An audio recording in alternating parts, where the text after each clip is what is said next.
नमस्कार, मैं हूं आपके साथ रेशु त्यागी। कोर्ट्स दिस वीक में आप सभी का स्वागत है। इस बुलेटिन में अगले आधे घंटे में हम आपको इस हफ्ते कोर्ट से जुड़ी बड़ी खबरों से रूबरू करवाएंगे। तमाम कोर्ट की कार्यवाही और सुप्रीम कोर्ट से लेकर हाई कोर्ट और लोअर कोर्ट्स तक के फैसलों को आपके सामने रखेंगे। तो आइए शुरू करते हैं courts this week.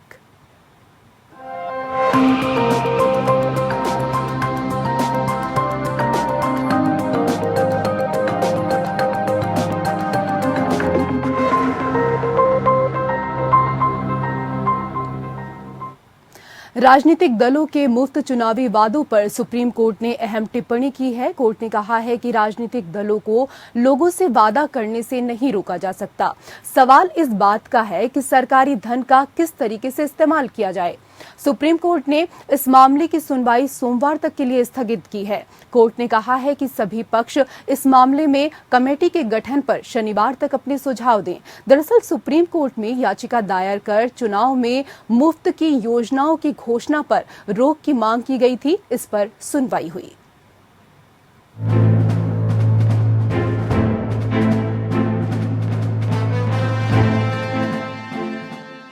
Supreme Court ने पूछा कि क्या स्वास्थ्य सेवा, पीने के पानी तक पहुंच प्रदान करने वाले सत्तारूढ़ राजनीतिक दलों को मुफ्त देने के रूप में माना जा सकता है, या क्या ऐसे प्रावधान वास्तव में नागरिकों के अधिकार हैं?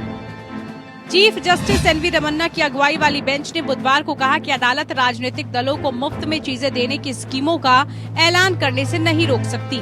चीफ जस्टिस ने कहा कि ये सरकार का काम है कि वो लोगों के लिए वेलफेयर के लिए काम करें। सुप्रीम कोर्ट ने कहा कि हम फैसला करेंगे कि मुफ्त उपहार या फ्रीबी क्या है। अब ये परिभाषित करना होगा कि फ्रीबी क्या है, जनता के पैसे को कैसे खर्च किया जाए। हम मामले का परीक्षण करेंगे। क्या सार्वभौमिक स्वास्थ्य देखभाल, पीने के पानी तक पहुंच, शिक्षा तक पहुंच को फ्रीबी माना जा सकता है? क्या हम किसानों को मुफ्त में खाद देने से रोक सकते हैं?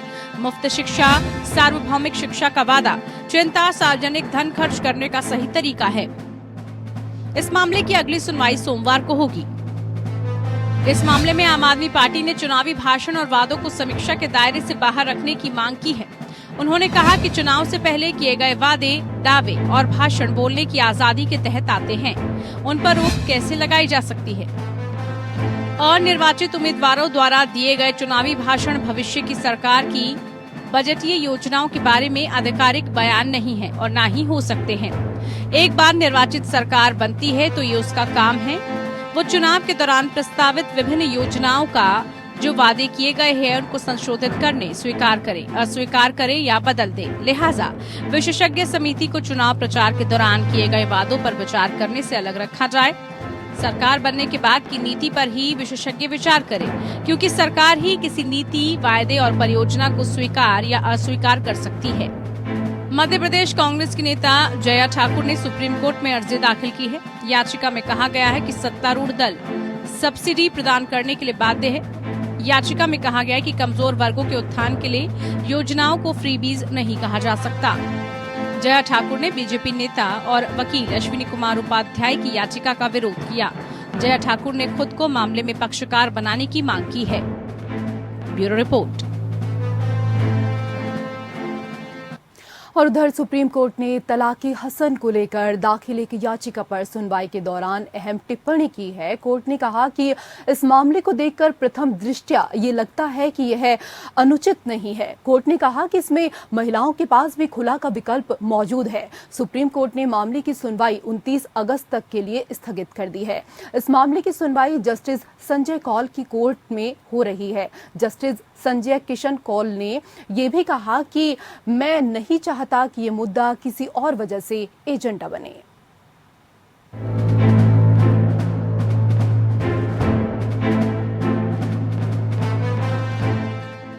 सुप्रीम कोर्ट ने कहा कि मुस्लिम पर्सनल लॉ प्रथा के माध्यम से तलाक की एक प्रथा तलाक हसन प्रथम दृष्टया इतना भी अनुचित नहीं है। तलाक हसन के तहत एक आदमी 3 महीने तक हर महीने एक एक बार तलाक का उच्चारण करके अपनी पत्नी को तलाक दे सकता है। कोर्ट ने कहा कि मुस्लिम महिलाओं के पास खुला तलाक के जरिए तलाक लेने का एक विकल्प है। जस्टिस संजय किशन कौल ने मौखिक रूप से टिप्पणी की।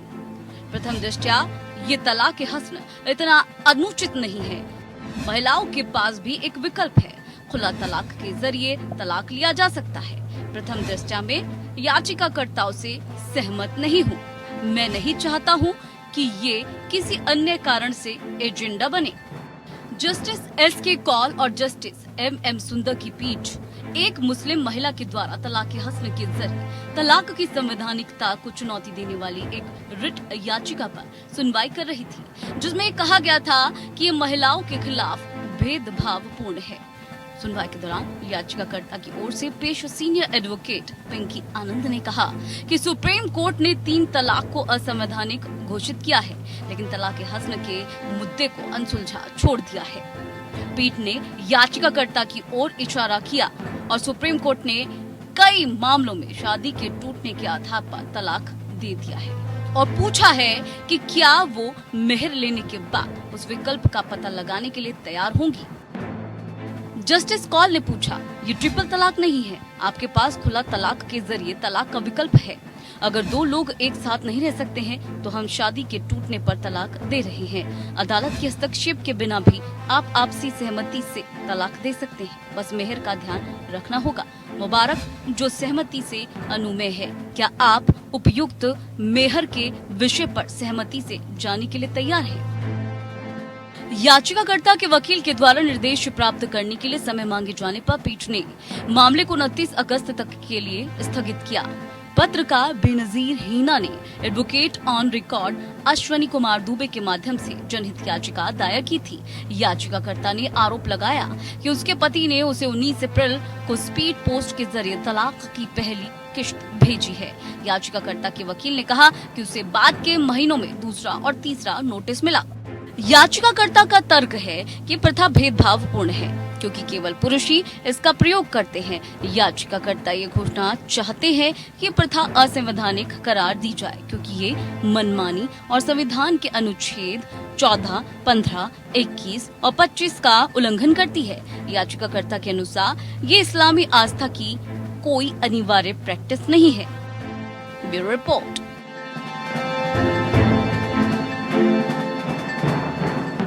और उधर भारतीय फुटबॉल संघ पर बैन पर सुनवाई करते हुए सुप्रीम कोर्ट ने दिल्ली हाई कोर्ट के फैसले पर रोक लगाई है और यथास्थिति बरकरार रखने का आदेश दिया।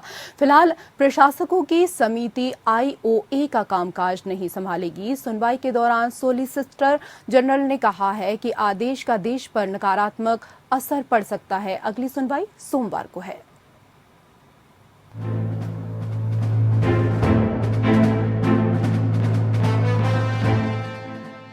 अंतर्राष्ट्रीय फुटबॉल की सबसे बड़ी संस्था फीफा की ओर से भारतीय फुटबॉल महासंघ या AIFF पर बैन लगाए जाने के बाद दिल्ली हाईकोर्ट की ओर से भारतीय ओलंपिक संघ का कार्यभार COA को सौंपने के मामले में सुनवाई करते हुए सुप्रीम कोर्ट ने फैसला सुनाया है।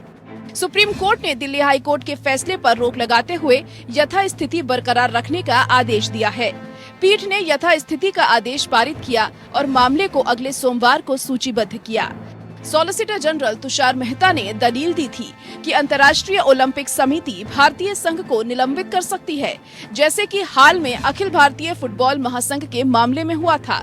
सर्वोच्च अदालत ने विधि अधिकारी की इस दलील पर भी गौर किया कि इस आदेश का देश पर नकारात्मक असर पड़ सकता है। इन दलीलों पर गौर करने के बाद सुप्रीम कोर्ट ने दिल्ली हाई कोर्ट के फैसले को रद्द करते हुए यथास्थिति बरकरार रखने का आदेश दिया और कहा कि दिल्ली हाई कोर्ट की ओर से नियुक्त प्रशासकों की समिति IOA का कामकाज नहीं संभालेगी। इसका मतलब है कि दिल्ली हाई कोर्ट ने जो 3 सदस्यीय प्रशासकों की समिति को कार्यभार संभालने का आदेश दिया था वो लागू नहीं होगा।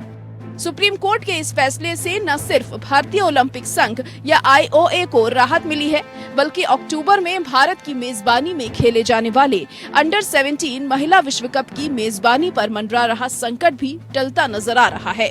जस्टिस नजमी वजीरी और जस्टिस मनमोहन की खंडपीठ द्वारा पारित दिल्ली हाईकोर्ट का आदेश इस तथ्य पर आधारित है कि IOA समिति राष्ट्रीय खेल संहिता के अनुसार जारी नहीं है। पीठ ने निष्कर्ष निकाला कि यदि कोई खेल महासंघ देश के कानून का पालन करता है तो उसे सरकार से कोई मान्यता नहीं मिलेगी और उसे मिलने वाले लाभ और सुविधाएं तुरंत बंद हो जाएंगी। इसके बाद IOA के मामलों को प्रशासकों की एक समिति COA के हाथों में सौंप दिया गया था। फीफा ने हाल ही में भारतीय फुटबॉल संघ में तीसरे पक्ष का हवाला देते हुए AIFF पर बैन लगा दिया था और मेजबानी अधिकार रद्द करने की भी बात कही थी। फीफा ने साफ किया था कि भारतीय फुटबॉल संघ को तब तक बहाल नहीं किया जाएगा जब तक कामकाज की कमान COA से लेकर महासंघ को नहीं सौंपी जाती है। Bureau report. उधर झारखंड के मुख्यमंत्री हेमंत सोरेन को लीज आवंटित करने और उनके भाई बसंत सोरेन को करीबियों द्वारा शेल में निवेश करने के मामले में सुनवाई हुई है। सुनवाई के बाद सुप्रीम कोर्ट से मुख्यमंत्री हेमंत सोरेन को अंतरिम राहत दी गई। सुप्रीम कोर्ट ने झारखंड हाई कोर्ट में चल रही सुनवाई पर रोक लगाई। सुप्रीम कोर्ट ने झारखंड सरकार और हेमंत सोरेन की अर्जी पर फैसला सुरक्षित रखा है। सुप्रीम कोर्ट ने कहा है कि ईडी पर सवाल उठाते हुए कहा कि आपके पास सोरेन के खिलाफ सबूत हैं तो कार्रवाई करिए। कोर्ट ने कहा यदि आपके पास इतने अधिक ठोस सबूत हैं तो आपको कोर्ट के आदेश की आवश्यकता क्यों है?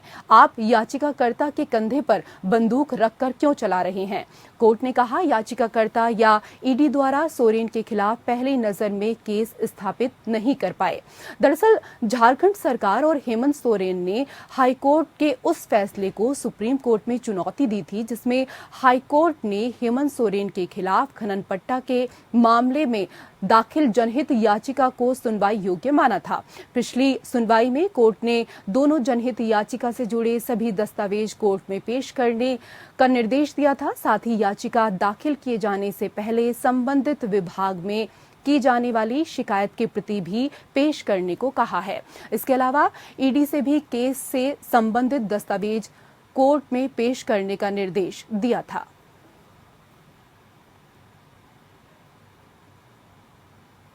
उधर आजादी के 75वें वर्षगांठ पर सुप्रीम कोर्ट बार एसोसिएशन ने सुप्रीम कोर्ट प्रांगण में स्वतंत्रता दिवस समारोह का आयोजन किया। इस दौरान CJI रमन्ना चीफ गेस्ट रहे। उन्होंने भारतीय संविधान की तारीफ की और आजादी के दौरान वकीलों के योगदान को भी सराहा।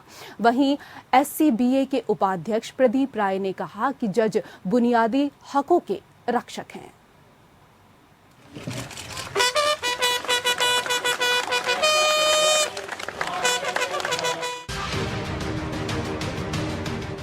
सुप्रीम कोर्ट बार एसोसिएशन ने सुप्रीम कोर्ट लॉन 75वें स्वतंत्रता दिवस समारोह का आयोजन किया।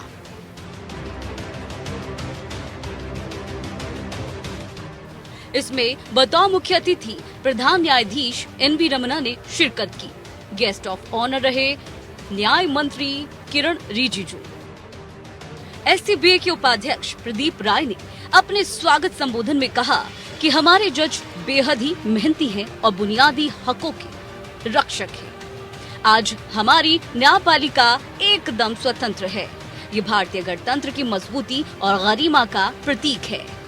But our judges, they are very hardworking. They are contributing a lot, and they are protectors of fundamental rights. They have completely have independent judiciary, which is a kind of a statement for a free, independent Indian Republic. Pradeep राय ने कानून मंत्री से अनुरोध किया कि judicial Vista का सपना जल्द पूरा किया जाए, जिससे न्यायपालिका को काम करने में सहूलियत हो। Mr. Rijiju, this is the time when whatever you used to tell me for last 20 years, now you have the chair. You have to give us judicial vista, in which we all get the chambers for lawyers and even enough room for the courtroom. This is not the occasion for demanding anything, but this is kind of vision what you used to see, and you had that in your concept. वहीं CJI Ramana ने कहा कि स्वतंत्रता का संघर्ष केवल औपनिवेशक सत्ता से मुक्ति के लिए नहीं था, बल्कि सभी के लिए सम्मान और लोकतंत्र की नींव रखने के लिए था। उन्होंने लोकतंत्र की नींव रखने का श्रेय भारत के संविधान को दिया, जिसे संविधान सभा में वर्षों के विस्तृत विचार विमर्श के बाद तैयार किया गया है। उन्होंने भारत के संविधान को सबसे प्रगतिशील और वैज्ञानिक दस्तावेज कहा। The struggle of independence was not merely for the freedom of colonial power. It was for dignity for all. It was for laying the foundation of the democracy. This foundation was laid down through years of detailed deliberation in the Constituent Assembly, which produced the most progressive and scientific document, that is the Constitution of India. CGI ने वकीलों के द्वारा किए गए योगदान को भी याद किया, जिनमें से कईयों ने भारतीय संविधान का मसौदा तैयार करने के प्रयास का हिस्सा बनने के लिए अपनी वकालत की प्रैक्टिस ही छोड़ दी। सीजीआई ने कहा कि संवैधानिक ढांचे की तहत न्याय केवल न्यायालय की जिम्मेदारी नहीं है, राज्य के लिए सामाजिक, आर्थिक और राजनीतिक न्याय सुरक्षित करना ज्यादा अनिवार्य है। Under the constitutional framework, each organ was given a unique obligation. The notion that justice is only the responsibility of the court is dispelled by Article 38 of the Indian Constitution, which mandates the state to secure justice, social, economic and political. कानून मंत्री किरण रिजिजू ने कहा कि कहना बहुत आसान होता है कि लंबित केसेस को 2 वर्ष में खत्म किया जाए, लेकिन मैं जानता हूं कि कितना ज्यादा कठिन काम है। यहाँ जज रोजाना 40 से 50 से ज्यादा केस निपटाते हैं। दुनिया के किसी भी देश में हमारे जैसे काम के बोझ वाले जजेस नहीं हैं। If I say each judge disposes of 40-50 cases in a day, which is unique in the world. I've tried to gather information in the other developed, more so-called highly developed democratic nations. No country has this kind of workload which our judges are handling. CGI ने virtual सुनवाई के लिए बुनियादी ढांचा तैयार करने के लिए जस्टिस चंद्रचूड़ और ई समिति को धन्यवाद किया, जिसने कोरोना काल के दौरान भी न्याय देने में अदालत की सहायता की। तो वही कानून मंत्री ने उच्च न्यायालयों और निचली अदालतों को स्वतंत्रता के 75वें वर्ष को मनाने के उनके अनेकों प्रयासों के लिए बधाई दी। Bureau report.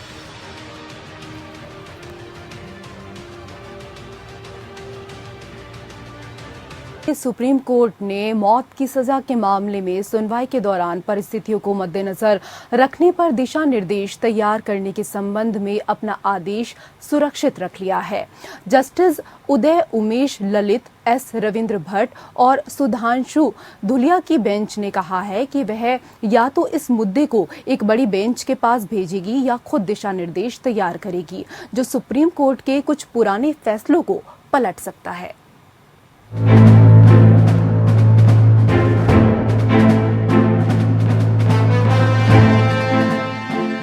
सुप्रीम कोर्ट ने मौत की सजा के मामलों में सुनवाई के दौरान परिस्थितियों को कम करने पर कैसे और कब विचार किया जाए, इस पर दिशा निर्देश तैयार करने के संबंध में अपना आदेश सुरक्षित रख लिया।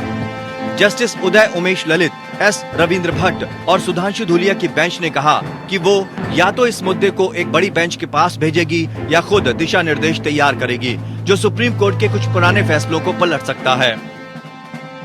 जस्टिस ललित ने कहा, हमें ये देखना होगा कि ऐसे मामलों में परिस्थितियों को कम करने का विचार दोष सिद्ध के बाद या निर्णय के अनुसार मुकदमे के दौरान ही होना चाहिए।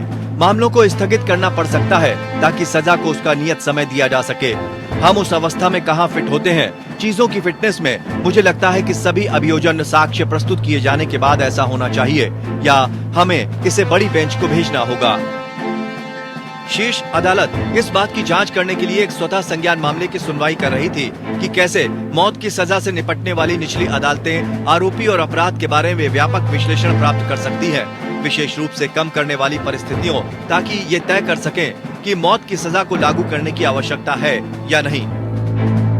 याचिका पर सुनवाई करते हुए मुकदमा दायर किया गया था, जिसमें ट्रायल कोर्ट द्वारा उस पर लगाए गए मौत की सजा को चुनौती दी गई थी और मध्य प्रदेश उच्च न्यायालय ने इसकी पुष्टि की थी।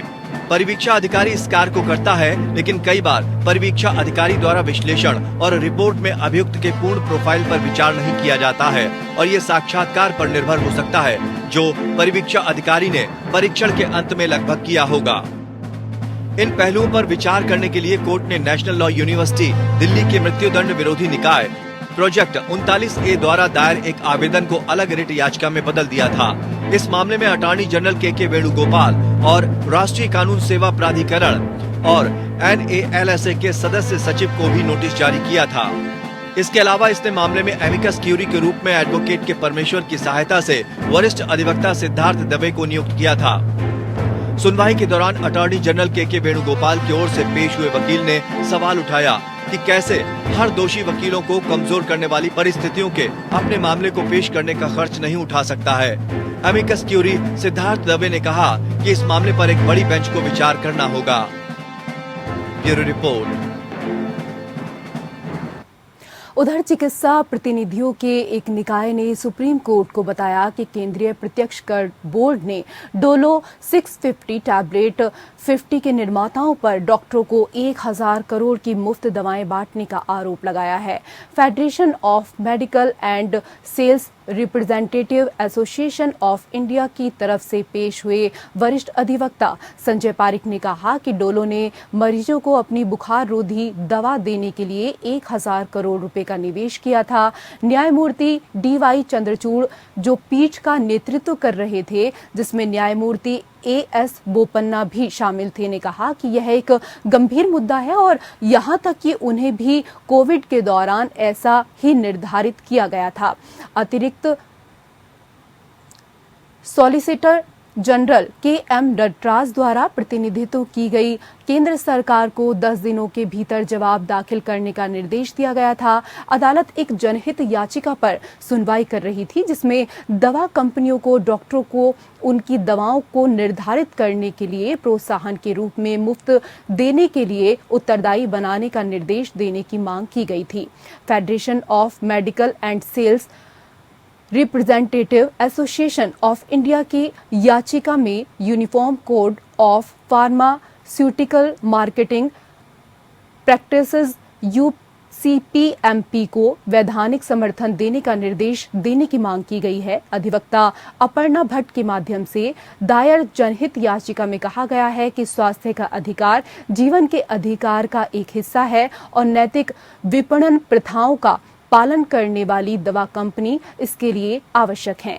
याचिका में कहा गया है कि वर्तमान में ऐसा कोई कानून या नियम नहीं है जो UCPMP के लिए किसी वैधानिक आधार के अभाव में इस तरह की प्रथाओं को प्रतिबंधित करता है।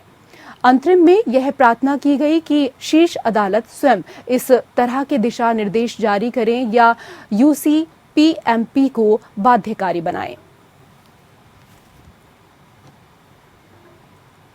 उधर सुप्रीम कोर्ट ने कहा है कि भारतीय दंड संहिता या IPC की धारा 304B को शामिल करने का विधायी इरादा दहेज हत्या के खतरे को रोकना है। न्यायमूर्ति MR शाह और न्यायमूर्ति BV नागरत्ना की खंडपीठ ने कहा कि समाज में कड़ा संदेश जाना चाहिए कि दहेज हत्या का अपराध करने वाले व्यक्ति से सख्ती से निपटा जाएगा।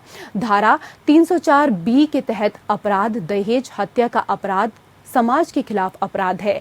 समाज में एक मजबूत संदेश जाना चाहिए कि जो व्यक्ति दहेज हत्या या दहेज निषेध अधिनियम के तहत अपराध करता है उसके खिलाफ सख्त कार्रवाई की जाएगी। अदालत ने झारखंड उच्च न्यायालय के उस आदेश को बरकरार रखा जिसमें मृतक महिला के ससुर और सास को 10 साल के कठोर कारावास की सजा सुनाई गई थी।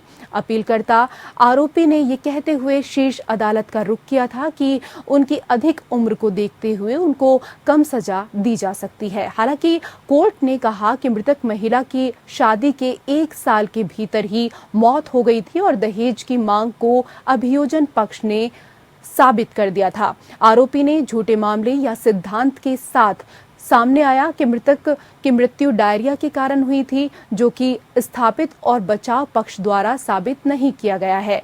दहेज हत्या के अपराध के लिए न्यूनतम सजा 7 साल की है और अधिकतम सजा आजीवन कारावास की है। निचली अदालत ने 10 साल के कठोर कारावास की सजा सुनाई है। आगे कहा कि धारा 304B को शामिल करने का विधायी इरादा दहेज हत्या के खतरे को मजबूती से रोकना था। आदेश में कहा गया है कि धारा 304B के तहत मामले से निपटने में इस तरह के विधायी इरादे को ध्यान में रखा जाना चाहिए। धारा 304B के तहत अपराध दहेज हत्या का अपराध समाज के खिलाफ अपराध है। ऐसे अपराधों का समाज पर गंभीर प्रभाव पड़ता है। अदालत ने कहा कि मामले के तथ्य और परिस्थितियों में 10 साल के कारावास को किए गए अपराध के अनुपात से अधिक नहीं कहा जा सकता है, इसलिए अपील को खारिज कर दिया। और इसी के साथ कोर्ट की खबरों में फिलहाल इतना ही। नमस्कार।